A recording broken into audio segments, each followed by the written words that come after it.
The first full day of spring in Oklahoma is here. We're tracking the chances for severe weather coming up. Oklahoma's Don't Say Gay bill at the center of House debate today, plus former President Donald Trump's expected indictment. The preparations ahead. This is OU Nightly.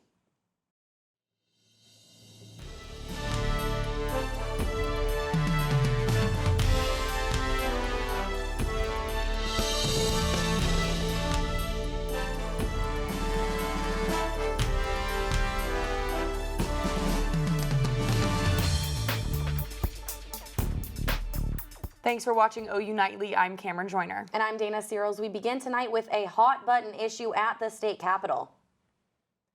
The bill that some call the Don't Say Gay issue is one step closer to becoming law in Oklahoma. It would change curriculum in elementary schools concerning sexual orientation and gender identity. OU Nightly's Jayden Brannon joins us live from the newsroom with the details. Jayden?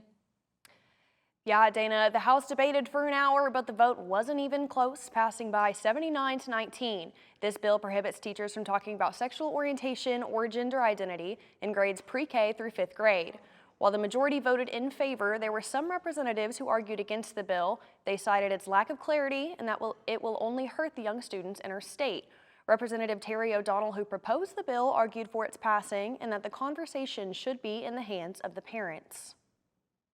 We're facing an enormous teacher shortage, and every year we seem to put more onuses on our educators. Have you considered the impact of your legislation on our dwindling body of professional educators? But I think when you start looking at that, in this legislation, you're looking at the wrong end of the telescope. What we're trying to do is put the parents in charge of what their children are exposed to and at school. Now Oklahoma is following other states such as Florida and Alabama who have already passed similar bills against teaching these topics in schools, but here's where it's a little bit different. As it stands right now, Oklahoma school counselors would not be prevented from talking to students about these topics if they're asked, and this bill is now on its way to the Oklahoma Senate, and we'll keep an eye on it. In the newsroom, Jayden Brannon, OU Nightly. Thanks, Shannon. There is now a limited right to abortion in Oklahoma. The Oklahoma Supreme Court ruled today that the state's constitution protects the right of mothers to choose to abort their child if the mother's life is endangered by the pregnancy. Elective abortions are still not allowed after the High Court's narrow ruling. The American Civil Liberties Union applauded the court's decision, but believes it didn't go far enough. While we appreciate that the Oklahoma Supreme Court did find that there was a limited right, they did not answer many of the questions that we asked. And specifically, they did not go as far as to answer if there is a right to an abortion without exception. The High Court ruled that doctors can use their own medical judgment to determine if an abortion would save the mother's life. And now it is the first full day of spring, and the sun is just coming out right now. OU Nightly meteorologist Liberta is live to tell us how the sunshine could affect our temperatures. Yeah, that's right. Earlier today, it was a bit miserable out with temperatures sitting in the 50s and lots of cloud cover. But the sun has come out now and temperatures are continuing to warm up as we head throughout this afternoon. Right now in Oklahoma City and Norman area, we're seeing those mid to upper 60s, and even parts of western Oklahoma are seeing some 80s right now. But eastern Oklahoma is a lot cooler than we are because they have that cloud cover that we saw earlier today. If we look on our live satellite radar, we can see that they still have a lot of that cloud cover over parts of Tulsa, McAllister. They're seeing that cloud cover start to move east. And here in Oklahoma City and Norman, those clouds are starting to move out. And so those temperatures are going to continue to warm up as we head throughout the evening and throughout the rest of the week. But with those warmer temperatures, we have a chance for some severe weather. Colton Williams is going to have the timing of those storms coming up later in the newscast. Back to you.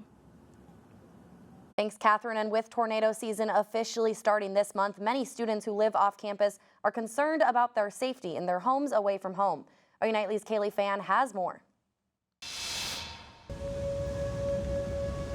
I like my apartment, but as far as like when tornadoes come through, I always feel like the wind could go and then it would all come toppling down. This was the reality for many OU students during the EF2 tornado that touched down in Norman last month. Instead of staying put, those who live off campus are forced to find alternate safety measures. That includes going to shelters on campus or skipping town altogether. Yeah, I just didn't feel safe in the line of the storm living on the second floor without a shelter. So I figured I would just get out of the way altogether. I was directing the severe weather coverage that we were doing. I was probably safer here at Gaylord than I would have been if I would have stayed at my apartment, because there are big, thick walls that were made to last, and then there's a storm shelter right across the street. This leaves many students wondering why an area like Norman, which is right in Tornado Alley, may be lacking storm shelters at their apartments. It's because it's a liability, because if someone goes in and then gets hurt, then we're up for a lawsuit basically, and we also can't turn anyone away since it is a public space. As much as I think we would like to have one, we can't. Since it's typical for apartment complexes not to have storm shelters, the National Weather Service recommends that residents hide away from outside walls and windows, such as in a closet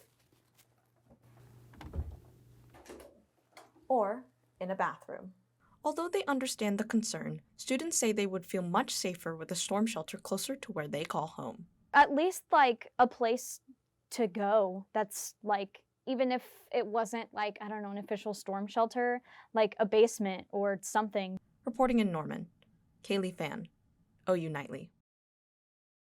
Students are still able to be weather aware without ready access to shelters, but they are still hopeful that apartment complexes will get storm shelters of their own one day. Monthly cell phone bills could rise across the state with the passing of House Bill 1590. Representative Jim Grego says the bill would pinpoint the exact location of 911 calls. All monthly costs would increase $1.25. And former President Donald Trump's possible indictment is putting New York police on high alert, setting up barricades and extra security. Ireland Fitzer has that and the rest of today's national headlines from the News Center. Trump predicted he could be indicted as early as today and called on his supporters to protest, a narrative similar to January 6th. So far, an arrest hasn't happened. Trump is at the center of an investigation into alleged hush money payments to an adult film star, Stormy Daniels, during his 2016 campaign. The current investigation looks into whether or not he falsified documents to pay his former attorney, Michael Cohen, for the payments. Cohen pleaded guilty in connection to the payments to Daniels in 2018. The findings of the Murdaugh case points investigators to re-examine the body of 19-year-old Stephen Smith. Smith died 8 years ago near the home of Murdaugh family. South Carolina law enforcement says that this was prompted by information collected during the investigation into the murders of Paul and Maggie Murdaugh, but they have not revealed those details. And good news for home buyers, experts say the price of a home has gone down. A new report shows that the median price of a home in February was down 0.2% from February of last year. This decrease ends more than a decade streak of home prices increasing. Experts say they expect this price and drop to continue. Cameron, Dana. Thanks, Ireland. And if you're tired of spam texts clogging up your inbox, the government has a plan. Stick around to hear the details of their plan and even why these texts might be bad for our devices. Plus, more and more Americans continue to join the ever-growing number of TikTok users, despite warnings of national security concerns. Find out what those concerns are next on OU Nightly.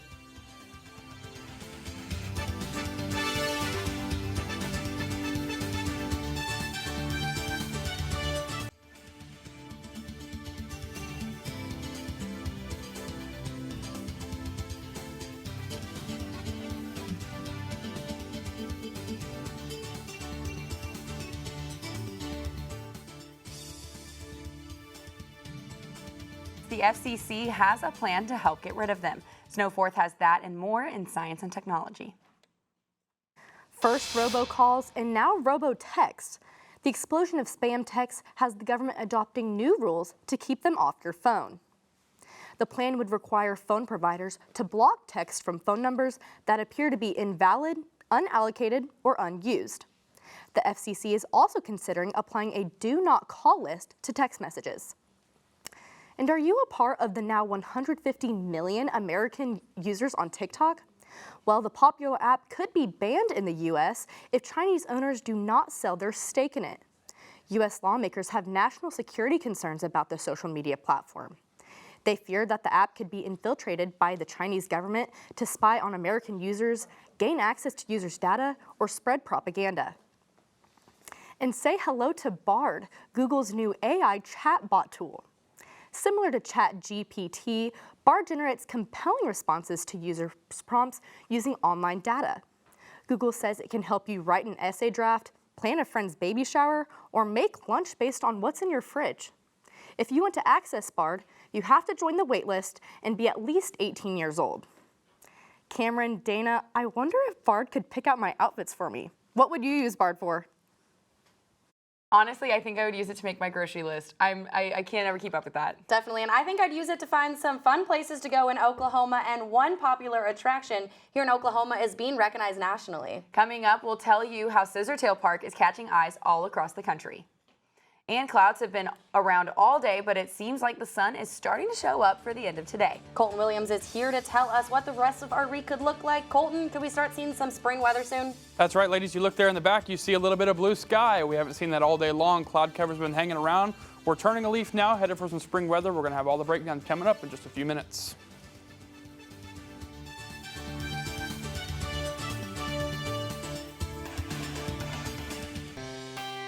All right, welcome back to OU Nightly. Thanks for joining us here on this first full day of spring, and celebrated the spring break last week really under some pretty disappointing conditions as we saw temperatures very much below average for the last week or so. Yeah, a lot of blue filling in here. The good news is really after today, I think most of this is going to fill in with much more red here as we round out this last week or so of March. So coming up over the next several days, we're going to continue to see, again, temperatures, they're going to hang out above average again for the next several days. So as we head into the next couple of days, we will continue with temperatures above average again for the next several days here as we move into here. Our campus cam now looking good. Plenty of blue sky out there. Again, we saw a lot of cloud cover throughout the day today, and that came with a wave of rain throughout the morning. This morning, overall, though, that's beginning to clear out of here, and again, we'll see more sunshine over the next couple of days. Now, taking a look off the west coast for our next storm system,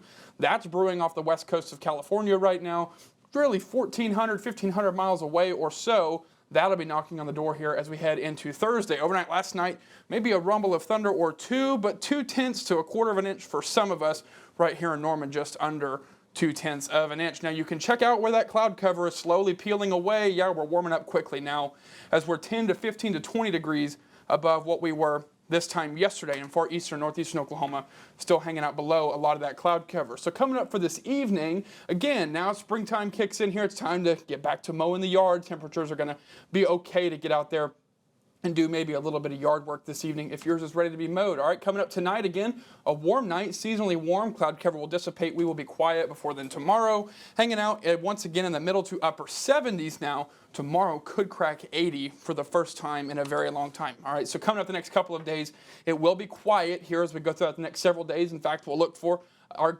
chance will be quiet today and tomorrow. Then we'll look for our chance of severe weather coming in on Thursday. Before then, thankfully, we'll pull in here for a quiet weekend. And then once that peels out of here, we'll be watching one more storm to watch off the west coast coming up early next week. Keep our eye on that. Okay, so coming up Thursday, severe weather chance really beginning to dwindle down now. The greatest chance for severe weather looks to be in north and northwestern Texas, but still a slight chance for severe weather here across the Red River. Coming into Thursday and into Friday, the good news is this system should be a pretty decent rainmaker here. Look for several days worth of rain chances, and again, those temperatures are going to hang out pretty spring-like. The good news, again, for the rainmaker, we'll have the slight chance for some flooding. We don't want you damaging flooding, but lots of rain would be much welcome here across Oklahoma. So model output given 2 to 3 inches in some areas here across Oklahoma. We may miss out just a bit here in the Oklahoma City metro. Coming up this week, looking good in the 70s. This weekend, be back into the 60s this time next week. Maybe a bit of a cool down. Ladies. Thanks, Colton. And a popular attraction, Oklahoma's own Scissortail Park is up for 2 national awards. The park is nominated for USA Today's 10 Best Awards, and they're competing for Best Outdoor Concert Series and Best Splash Pad. Scissortail Park says this is the first time they have ever been nominated nationally.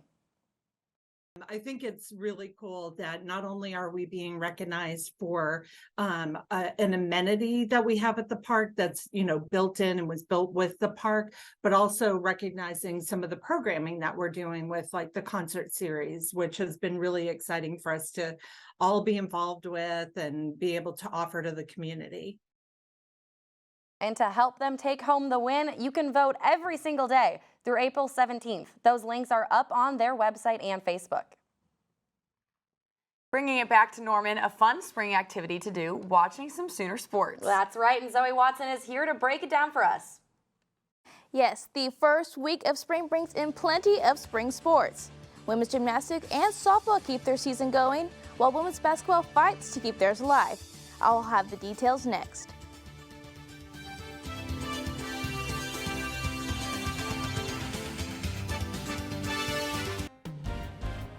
Hello, I'm Zoe Watson, and OU women's basketball hope to punch their ticket to the Sweet 16 for the first time since 2011. Head coach Jenny Baranchik's daughter cheered on her mom and the Sooners in the second round of the NCAA tournament. OU erased an 18-point deficit but ran out of time to defeat number 4 seed UCLA 82-73. In her last game as a Sooner, Maddie Williams finished with 24 points, 6 assists, 2 rebounds, and the Sooners were emotional after their season and some of their careers came to an end. I'm glad that we made it a game, and it was a great game for women's basketball, I think, especially in that second half, and that's what we want to continue to do is grow this incredible sport. Mentally, we were way more ready than we probably were last year. We couldn't get it up today, but we knew what it took. It's been an amazing 5 years to get to be alongside with them. So it's really hard to guard all three of us at the same time, and it's just been an honor to be able to play with such great players around me. It's really hard to follow those 3 seniors because they're absolutely incredible people who happen to be great basketball players. OU softball player Jayden Coleman added some hardware to her trophy case today. Coleman has been named Big 12 Player of the Week for her performance in the Omni Hall of Fame Classic. She led with the Big 12 with 11 total hits for the week. And speaking of softball, head coach Patty Gasso added another award to her resume. USA Today named Gasso as one of their Women of the Year. She says the biggest lesson she's learned is freedom. And the 2023 NCAA Women's Championship will be making its way through Norman. The Oklahoma women's gymnastic team will earn the number 1 overall seed, the NCAA announced. And in the Norman Regional, OU earned the top seed for the 13th consecutive season. And not only does this week mark the start of spring, but also the first day of spring Sooner football. Head coach Brent Venables expects a defense that should be out of this world this season. I expect us to be on another planet defensively. Everybody else can talk about, projection of rankings and all those types of things. I just want to see improvement in all the basics, the fundamentals. On Sunday, the Thunder inched by with a win against the Phoenix Suns. And tonight they continue their quest to the NBA playoffs. OKC will battle former Thunder star Russell Westbrook and the Clippers. And OKC needs a win tonight to stay in playoff contention. Dana Cameron, back to you. Thanks, Zoe. Engineering students are now 3D printing desserts, but it's not what you think. Yes, stick around and we'll tell you about this creative new way of making a tasty treat.